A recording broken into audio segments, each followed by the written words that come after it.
या आधीच्या क्लासमध्ये आपण आर्टिकल 12 पाहिलं. आर्टिकल 12 मधलं लेजिस्लेचर, एक्झिक्युटिव्ह आणि लोकल ऑथॉरिटीज आणि अदर ऑथॉरिटीज ह्या चारही कॉन्सेप्टचं इंटरप्रिटेशन आपण आधीच्या लेक्चरमध्ये पाहिलं. त्याचबरोबर ज्युडिशियरी स्टेट आहे की नाही हे सुद्धा आपण पाहिलं. या लेक्चरमध्ये आपण आपल्या मॉड्यूलमधला, आपल्या सिलेबसमधला एक पुढचा पॉईंट आहे, छोटासा पॉईंट आहे, liberalisation, privatisation and globalisation and article 12. LPG reforms झाली. ओके, सो ह्या LPG रिफॉर्म्सचा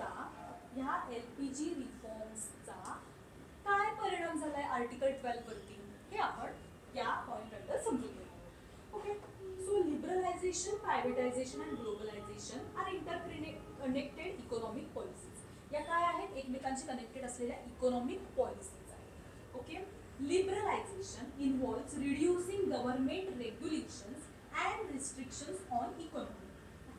लिबरलायझेशन मध्ये काय असतं?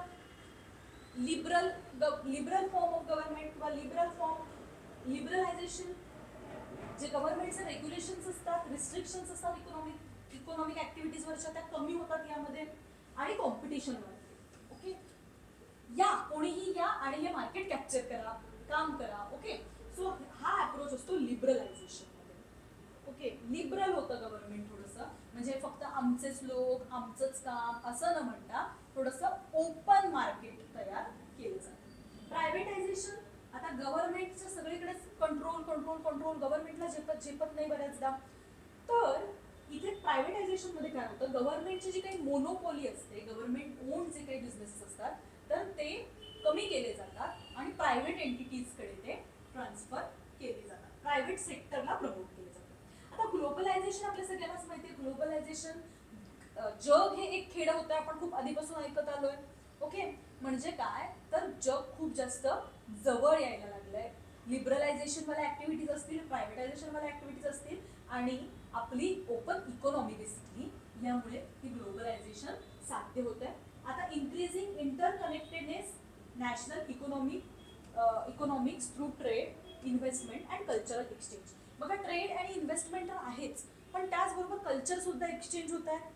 आधीचं इथलं कल्चर आणि आत्ताचं इथलं कल्चर, आपण म्हणतो ना की वेस्टर्नाइज्ड होत चाललेत लोक, किंवा आपण थोडेसे बदलतोय, आपल्या गोष्टी बदलत आहेत.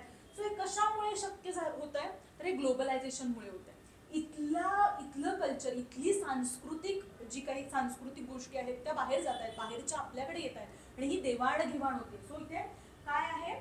ग्लोबलायझेशन मध्ये बेसिकली देवाणघेवाण आहे. या 3 कन्सेप्ट आहेत. आता ह्या 3 कन्सेप्टचा आर्टिकल 12 वर काय प्रभाव पडतो किंवा आर्टिकल 12 वरती याचा काय रिलेव्हन्स आहे आर्टिकल 12च्या कॉन्टेक्स्टमध्ये? The economic reforms introduced in 1991 under the LPG model led to significant structural changes in governance, including reduced role of the state. बघा, आता स्टेट कडूनच सगळ्या गोष्टी कुठे चालल्यात? प्रायव्हेट सेक्टरमध्ये चालल्यात. स्टेट लिबरल होत आहे, त्यामुळे ज्या काही इकॉनॉमिक ऍक्टिव्हिटीज आहेत त्या वाढत आहेत. ओके, प्रायव्हेट एंटिटीज कडून त्या वाढायला लागल्या. सो इथे काय झालं? जो स्टेटचा रोल होता तो स्टेटचा रोल काय झाला? रिड्यूस झाला. And the increase role of private players in key sector. आता इथे प्रायव्हेट प्लेयर्स आले. आपण आता आजूबाजूला आपल्या बघतोय सरकारी शाळांच्या तुलनेमध्ये ज्या प्रायव्हेट स्कूल्स आहेत, प्रायव्हेट शाळा आहेत त्या वाढायला लागल्या, राईट. त्याच्यामुळे एज्युकेशन रिलेटेड जे सेक्टर आहे, हेल्थ केअर सेक्टर आहे, पब्लिक सर्व्हिसेसचं सेक्टर आहे, ते कोण कॅप्चर करायला लागलेलं आहे?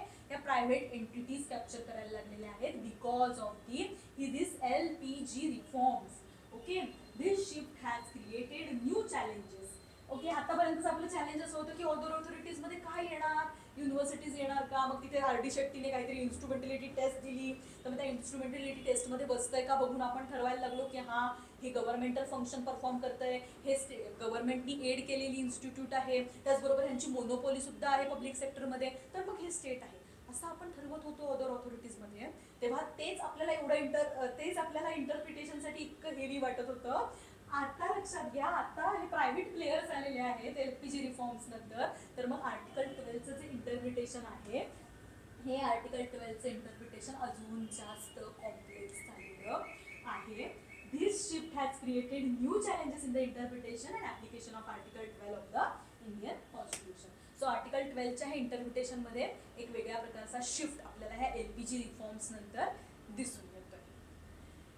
ओके, आपला पुढचा पॉइंट हा आर्टिकल 13 आहे. आर्टिकल 12 आपण आतापर्यंत पूर्ण केलेला आहे.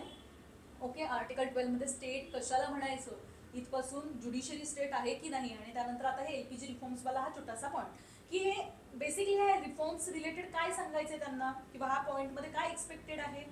तर हे लिबरलायझेशन झाल्यानंतर 1991 नंतर बेसिकली खूप चेंजेस झाले आपल्या इकॉनॉमीमध्ये. आपला आधीचा अप्रोच हा रिस्ट्रिक्टेड होता, आपल्या पुरता होता, पण आपल्याला गरज पडली की आता आपल्याला आपलं मार्केट ओपन करून द्यावं लागणार आहे, आणि आपल्याला जर इकॉनॉमी आपल्याला जर टिकून राहायचं असेल तर आपल्याला या चेंज बरोबर अडॉप्ट करावं लागणार आहे.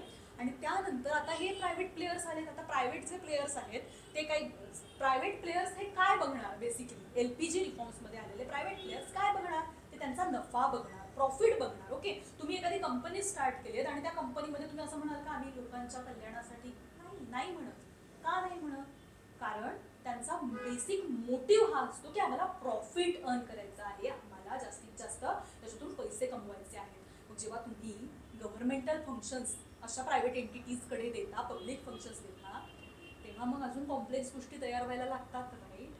सो आता जरी ही गरज असली LPG रिफॉर्म्स, तरी त्यामुळे तयार झालेले काही चॅलेंजेस आहेत, जे चॅलेंजेस आपल्याला आपल्या इकॉनॉमी आणि आपल्या स्टेटला, आणि त्याचबरोबर बेसिकली या सगळ्याच्यावर ज्युडिशरीला वाईल इंटरप्रेटिंग आर्टिकल 12 हे परफॉर्म करावं, हे सगळं लक्षात घ्यावं लागत आहे. सो ह्या न्यू चॅलेंज आहे LPG रिफॉर्म्समुळे तयार झालेला in the interpretation, basically while interpreting the article 12. आता नेक्स्ट आपला पॉईंट आहे सिलेबसमधला law and in force personal law and custom. So कशाचा रिलेटेड आहे, आर्टिकल 13च्या रिलेटेड हा पॉईंट आहे. Okay, so law inconsistent with or derogation of fundamental rights.